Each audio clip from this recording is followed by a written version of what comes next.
नमस्कार.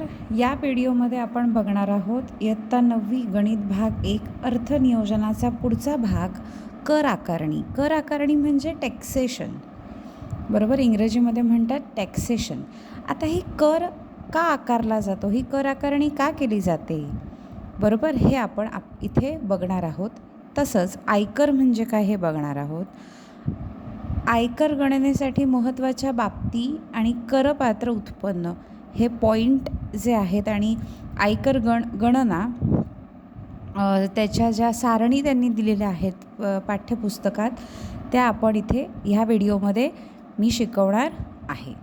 ओके, सगळ्यात पहिला मुद्दा आहे कर आकारणी. लोककल्याणकारी कामे करण्यासाठी सरकारला नेहमीच गरज असते, पैशांची गरज असते आणि यासाठी सरकार जनतेकडून कर घेते. काय घेते? कर घेते आणि हा पैसा उभारते, बरोबर. आता ह्या करांमधून कोणकोणती कामे सरकार करते, तर पायाभूत सुविधा पुरवते. आपल्याला ज्या बेसिक गरजा आहे, पायाभूत सुविधा, ह्या पुरवण्याचं काम सरकार जनतेकडून घेतलेल्या करामधून करते. लोककल्याणकारी कामे म्हणजेच कोणती कामं? धरणे बांधणे, संशोधन करणे, रस्ते बांधणे इत्यादीसाठी पैसा लागतो आणि तो पैसा सरकार जनतेकडून कर या स्वरूपात घेते आणि त्याचा वापर लोककल्याणकारी कामासाठी करते. कायदा आणि सुव्यवस्था राखणे, बरोबर ना. तसंच नैसर्गिक आपत्तीमुळे, ही आपत्ती कधी येऊ शकते, कोणतीही पूर्वसूचना न देता, त्याच्यामुळे ह्या ज्या आपत्तीमुळे बाधित असलेली लोकं आहेत त्यांना मदत करण्याचं काम आपण भरत असलेल्या किंवा जनतेकडनं आकारलेल्या करामधून होतो, टॅक्समधून होतो आणि राष्ट्र व नागरिकांचे संरक्षणसुद्धा या करामधून घेतलेल्या पैशातून होते. इथपर्यंत कळतं आहे? आता आपण बघणार आहोत आयकर आकारणी. आयकर म्हणजे काय आणि आयकर आकारणी ही कशामधून घेतली जाते हे आपण बघणार आहोत. आता लक्ष द्या. आता हा आयकर म्हणजे नक्की काय, तर ज्या भारत देशातल्या ज्या कमवत्या व्यक्ती आहेत, व ह्यात सगळे आले. कमवत्या व्यक्ती म्हणजे जे कमवतात, पैसे कमवतात, अशा व्यक्ती, कोणतंही काम असू देत त्याच्यासाठी, बरोबर. ह्या ज्या पैसे कमवणाऱ्या व्यक्ती आहेत, नफा मिळवणाऱ्या खाजगी संस्था किंवा उद्योग जे आहेत, बरोबर ना, नफा मिळवणाऱ्या खाजगी संस्था आणि जे उद्योग आहेत यांचं वार्षिक उत्पन्न जे आहे ते आयकर अधिनियमाद्वारे जर विहित मर्यादेपेक्षा म्हणजे सरकारकडून ठरवलेल्या मर्यादेपेक्षा जर अधिक झालं तर त्यावर काय करतात? आयकर आकारतात, इन्कम टॅक्स घेतला जातो. विहित मर्यादा म्हणजे हे आपण पुढे बघणार आहोत. प्रत्येक विहित मर्यादा म्हणजे काय की प्रत्येक वयानुसार व्यक्तीला एक ठराविक मर्यादा दिलेली आहे. म्हणजे बाबा तुमचं वय 60 वर्षांपेक्षा कमी आहे आणि तुमचं वार्षिक उत्पन्न जर 2.5 लाखाच्या वर गेलं तर त्याच्यातली गुंतवणूक वगैरे जी आहे ही वजा करून किंवा तुम्ही जे दान देता हे वजा करून जी रक्कम शिल्लक उरते त्याच्यावर काय केला जातो? कर आकारला जातो. मग हे तुम्हाला आणि पुढेच थोड्याच वेळात कळणार आहे की त्याचे नियम वगैरे काय आहेत ते, बरोबर. इथपर्यंत तुम्हाला कळलं इन्कम टॅक्स म्हणजे काय ते कळलं. ओके, आता पाहूया आयकर आकारणी. आता आयकर आकारणी म्हणजे आपल्याकडून आयकर हा कसा घेतला जातो, बरोबर. एखाद्या व्यक्तीकडून जर उत्पन्न स्रोत जे असतात, ज्याच्यापासून आपल्याला उत्पन्न मिळते, ज्यावर नियमांद्वारे सरकारने काही नियम ठरवून दिलेले आहेत, त्या नियमांद्वारे आयकर आकारणी होते. आता ह्याच्यात कोणते उत्पन्न आले? पगारापासून मिळणारं उत्पन्न, व्यक्तीला एक ठराविक रक्कम पगार म्हणून मिळते, त्याच्यावर जे त्यापासून जे उत्पन्न होतं त्याच्यावर कर आकारणी केली जाते. घरापासून मिळणारे उत्पन्न, तर घरापासून मिळणारं उत्पन्न म्हणजे काय? आपण जे घर राहतोय त्यातल्या जर 2 खोल्या आपण वाढवल्या, बरोबर, आणि ते आपण भाड्याला दिलं तर ते सुद्धा आपल्याला उत्पन्नातच जमा होतं ना, होय की नाही? मग हे कशात येतं? घरापासून मिळणारे उत्पन्न, धंदा व्यवसायापासून मिळणारे उत्पन्न. आपण एखादा धंदा व्यवसाय करत असू तर त्याच्यापासून मिळणारं आपलं उत्पन्न. आता आपण जे भांडवल आपण वापरतो, बरोबर, एखादा व्यवसाय किंवा धंदा करण्यासाठी आपण 50,000चं भांडवल वापरलं तर ते भांडवलावर आपल्याला 10,000चा फायदा झाला तर त्या फायदा म्हणजे नफा, ह्यातून मिळणारं उत्पन्न, नफ्याचं उत्पन्न, बरोबर ना. तसंच इतर स्रोत असतात, त्यांच्यापासून मिळणारे इतर स्रोत म्हणजे त्याच्यात सगळं झालं, गाडी भाड्याला देणे, बरोबर, ह्याच्यातून उत्पन्न मिळतं. आपण उत्पन्न मिळणे म्हणजे काय, फायदाच होतो ना आपल्याला त्याच्यातून. मग हा फायदा जो असतो त्याच्यावर सरकार काय करत असतं? कर आकारत असतं. आता आयकर गणना जी आहे, कर जे आपण आकारतो, आयकर, इन्कम टॅक्स, त्याच्यात महत्त्वाच्या कोणत्या कोणत्या गोष्टी लक्षात घेतल्या जातात? सगळ्यात प्रथम म्हणजे लक्षात घेतलं जातं त्या व्यक्तीचं वार्षिक उत्पन्न लक्षात घेतलं जातं. त्याच्यानंतर गुंतवणुकी लक्षात घेतल्या जातात. का गुंतवणुकी लक्षात घेतल्या जातात? कारण अशा बऱ्याचशा गुंतवणुकी आहेत ज्याच्यावर 50% सूट असते. अशा कोणत्या गुंतवणुकी झाल्या ज्याच्यावर 50% सूट असते? बरोबर, कोणत्या झाल्या? तुम्ही समजा एका प्रायव्हेट बँकेत, खाजगी बँकेत थोडे पैसे जमा करून ठेवलेले आहेत आणि ते तुम्ही गुंतवलेत एका स्कीममध्ये, बरोबर, योजनेत एका गुंतवलेत, तर ते पैसे तुम्हाला 50%, त्या पैशांवर 50% वजा करून जी उरलेली 5,000 रुपये गुंतवलेले आहेत, बरोबर, त्याच्यावर 50% आकारले जातात. 50% किती? 2,500. आणि ह्या 2,500वर काय घेतला जातो? कर घेतला जातो. वैद्यकीय विमे जे असतात म्हणजे काय?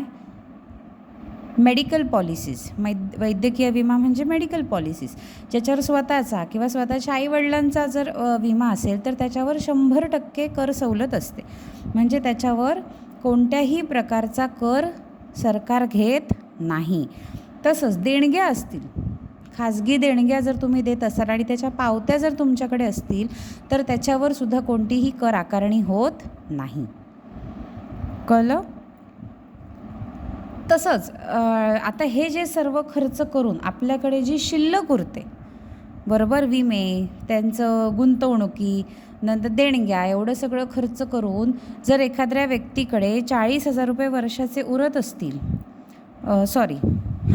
40,000 उरत असतील तर ह्या 40,000वर काय केला जातो? टॅक्स बसला जातो, कर आकारणी केली जाते. इथपर्यंत लक्षात येतं आहे? हां, आता आपण बघूया की आयकराचे दर कसे असतात.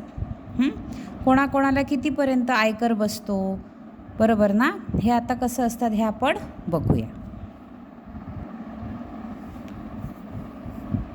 इन्कम टॅक्स गाईड 2017-18 नुसार कर आकारणी ही कशी केली जाते ते ह्या टेबलमध्ये आपण बघणार आहोत. जर 60 वर्षांपर्यंत व्यक्ती असेल, जर एखाद्या व्यक्तीचं वय 60 वर्षापेक्षा अधिक नसेल तर आणि कर आकारणी कशी होते हे आपण बघणार आहोत. त्याचं उत्पन्न 2.5 लाखापर्यंत जर असेल तर तो प्राप्तिकर आयकर, शिक्षण उपकर आणि माध्यमिक व उच्च शिक्षण उपकर ह्याच्यातून तो करमुक्त होतो. म्हणजेच काय की 2.5 लाखापर्यंत वार्षिक उत्पन्न असणाऱ्या व्यक्तीला कर भरावा लागत नाही, कोणताच नाही, इन्कम टॅक्स भरावा लागत नाही. जर एखाद्या व्यक्तीचं वार्षिक उत्पन्न हे 2,50,000 पेक्षा अधिक असेल, म्हणजेच काय, 2,50,001 रुपये ते 5 लाखांपर्यंत असेल तर ह्याचा कर कसा मोजला जातो? तर करपात्र उत्पन्न जे आहे त्याच्या 2.5 लाख रुपये वजा केले जातात 5 लाखापर्यंत. 4,50,000 रुपये जर 60 वर्षांच्या व्यक्तीपर्यंतचं एका व्यक्तीचं वय आहे, उत्पन्न आहे किती? 4,50,000. उदाहरण बघा, तर 4,50,000मधून 2.5 लाख वजा केले जातात, उरले किती? 2 लाख. त्या 2 लाखावर 5% कर घेतला जातो. 2 लाखाचे 5% कॅल्क्युलेट करून कर घेतला जातो. आता जो आयकर आपण भरतो 2 लाखाच्या 5%, त्या आयकरावर 2% कर हा शिक्षण उपकरला भरावे लागतात आणि 1% माध्यमिक व उच्च शिक्षण उपकर म्हणून भरला जातो. 5,01,000 ते 10 लाखापर्यंत जर उत्पन्न असेल तर 12,500 भरावे लागतात, अधिक त्याच्यात 20%. 20% कशाचे? तर समजा तुमचं वार्षिक उत्पन्न गेले 9 लाखापर्यंत. 9 लाख म्हणजे तुम्ही कुठल्या गटात येता? 5,01,000 ते 10 लाखाच्या गटात येतात. त्या 9 लाखामधून तुम्हाला 5 लाख रुपये वजा करावे लागतात. उरले किती? 4 लाख. मग 4 लाखावर तुम्हाला 20% उपकर भरावा लागतो, प्राप्तिकर भरावा लागतो, आयकर भरावा लागतो आणि अधिक 12,500 तुम्हाला भरावे लागतात. मग ह्याच्यावर सुद्धा शिक्षण उपकर किती? 2%, आयकराच्या 2% आणि माध्यमिक व उच्च माध्यमिक उपकर आयकराच्या 1% भरावा लागतो. एक गणित आहे तुम्हाला 6.2मध्ये, ते गणित जेव्हा मी तुम्हाला स्पष्टीकरण देईल त्यावेळी तुम्हाला कळणार. पण अतिशय महत्त्वाची गोष्टी आहेत ह्या, त्याच्यामुळे लक्ष द्या व्यवस्थित. नंतर जर 10 लाखापेक्षा जास्त उत्पन्न असेल तर 1,12,500 भरावे लागतात. उदाहरणार्थ 15 लाखाचं उत्पन्न आहे, तुमचं वार्षिक उत्पन्न किती झालं आहे? 15 लाख रुपये झालं आहे. तर त्याच्यातून 10 लाख रुपये वजा केले जातात. उरले किती? 5 लाख उरले. त्या 5 लाखाचे 30% भरावे लागतात. त्या 5 लाखाचे किती टक्के भरावे लागतात? 30%. जे उत्तर येईल त्याच्यावर 1,12,500 रुपये अधिक करून तुम्हाला एकूण आयकर भरावा लागतो आणि त्याच्यावर शिक्षण उपकर भरावा लागतो आयकराच्या 2%. जो आयकर तुम्हाला मिळतो कॅल्क्युलेट करून त्याच्या 2%, माध्यमिक आणि उच्च शिक्षण उपकर भरावा लागतो 1%. हे इथपर्यंत कळलं आहे. आता ह्यापुढे आपण बघणार आहोत 60 वर्षांवरील व्यक्ती असेल, ज्येष्ठ नागरिकमध्ये येतात, वय वर्ष 60 ते 80, ह्या व्यक्तींना किती भरावा लागतो उपकर, हे आता आपण बघणार आहोत. ज्येष्ठ नागरिक वय वर्ष 60 ते 80 ह्यांचं बघा, जर त्यांचं वार्षिक उत्पन्न 3 लाखापर्यंत असेल, किती लाखापर्यंत असेल? 3 लाखापर्यंत असेल, तर त्यांना प्राप्तिकर आयकर, शिक्षण उपकर आणि माध्यमिक व उच्च शिक्षण उपकर ह्यांच्यातून सवलत दिली जाते, हे करमुक्त होतात. पण जर ह्यांचं उत्पन्न 3 लाखापेक्षा वर गेलं, 3,01,000 ते 5 लाखापर्यंत असेल, तर त्यांना 5% हा आयकर भरावा लागतो. कसा भरावा लागतो? समजा त्यांचं 60 वर्षापेक्षा जास्त आहे वय आणि त्यांचं आहे वार्षिक उत्पन्न 4.5 लाख रुपये, तर लक्ष द्या, त्या 4.5 लाखातून 3 लाख रुपये वजा केले जातात. म्हणजे उरले किती? 1.5 लाख. मग 1.5 लाखावर त्यांना 5% हा आयकर भरला जातो. 1.5 लाखाचा जर 5% आपण कॅल्क्युलेट केला तर त्या रकमेवर 2% हा शिक्षण उपकर आणि 1% हा माध्यमिक व उच्च शिक्षण उपकर हा भरला जातो. पुढे जर करपात्र उत्पन्न 5,01,000 ते 10 लाखापर्यंत असेल, तर त्यांना फक्त 10,000 रुपये भरावे लागतात आणि ह्या उत्पन्नाच्या, समजा 60 वर्ष ते 80 वर्ष वय आहे एका व्यक्तीचं आणि त्याचं उत्पन्न आहे 9 लाख रुपये, तर 9 लाखातून वजा 5 लाख वजा केले जातात. 5 लाख रुपये काय केले जातात? वजा केले जातात. उरतात किती? 4 लाख. 4 लाखावर 20% काढले जातात. जी काही किंमत येते, जी काही उत्तर येतं त्याच्यावर 10,000 रुपये जास्तीचे भरले जातात. शिक्षण उपकर किती? जो आयकर आपण भरतो त्याच्या 2% आणि माध्यमिक व उच्च शिक्षण उपकर आयकराच्या 1%. तसंच आता ह्यांचं उत्पन्न 10 लाखापेक्षा जर अधिक झालं तर त्यांना एकूण उत्पन्नाच्या 10 लाखापेक्षा वर गेलं आहे, समजा झालं आहे 15 लाख, 15 लाखामधून वजा 10 लाख केले जातात. त्यातनं 30% रक्कम अधिक 1,10,000 रुपये एवढी रक्कम त्यांना काय करावी लागते, आयकर म्हणून भरावी लागते, प्राप्तिकर भरावा लागतो. त्या जो प्राप्तिकर येतो त्या आयकराच्या 2% हा शिक्षण उपकर भरावा लागतो व माध्यमिक आणि उच्च शिक्षण उपक्रम हा आयकराच्या 1% भरावा लागतो. आता ह्याच्यातसुद्धा जर 50 लाख रुपये ते 1 कोटी रुपयाच्या दरम्यान जे व्यक्ती येतात त्यांना 10% सरचार्ज येतो, म्हणजे जादाचे आणि 10% भरावे लागतात. आणि जर वार्षिक उत्पन्न 1 कोटीहून जास्त असेल तर त्यांना 15% जादाचा सरचार्ज भरावा लागतो. हे इथपर्यंत कळतं आहे. पुढचं बघूया. वय वर्ष 80 असेल तर कसा उपकर घेतला जातो. आता अतिज्येष्ठ नागरिकमध्ये येतात वय वर्ष 80पेक्षा अधिक, बरोबर. वय वर्ष 80पेक्षा अधिक जी व्यक्ती आहेत त्यांचं जर उत्पन्न 5 लाखापर्यंत असेल तर ते आयकर भरावा लागत नाही. शिक्षण उपकरसुद्धा त्यांना जास्त भरावा लागत नाही. माध्यमिक व उच्च शिक्षण उपकरसुद्धा पासून त्यांना करमुक्तते असतात. आता समजा अतिज्येष्ठ नागरिकांचं वार्षिक उत्पन्न 5,01,000 रुपये ते 10 लाखापर्यंत गेलं तर त्यांच्यावर करपात्र उत्पन्न वजा 5 लाख करून 20% भरावे लागतात. आणि ह्यांना परत आयकर जो भरावा लागतो, जो आयकर 20% आपण किंमत काढल्यावर जो आयकर येतो त्याच्या 2% रक्कम शिक्षण उपकरावर भरले जातात व आयकराच्या 1% रक्कम ही माध्यमिक आणि उच्च माध्यमिक शिक्षण उपकर भरली जातात.